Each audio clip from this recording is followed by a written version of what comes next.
Alam nyo ba na dito sa Japan, ang Pokemon ay hindi nyo lang makikita sa mga video games or sa anime na mga palabas.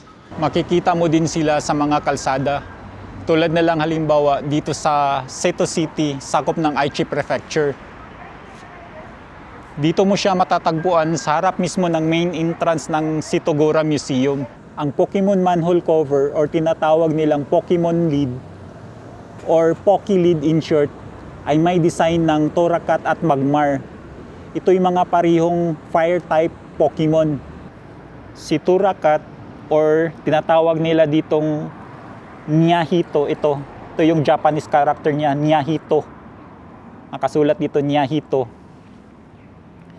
Isa siyang fire type cat Pokemon. Samantalang si Magmar na tinatawag nila ditong si Buba, ito yung nakasulat na Buba.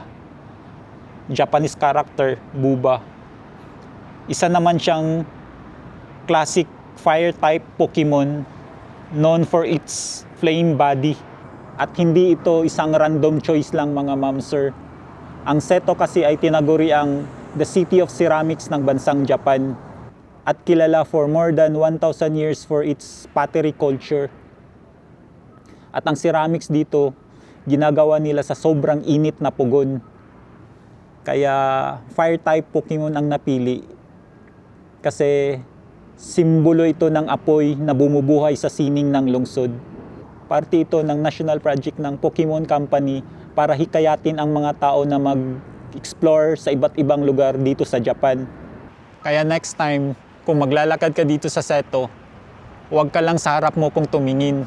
Baka may Pokemon ka nang tinatapakan. Alright!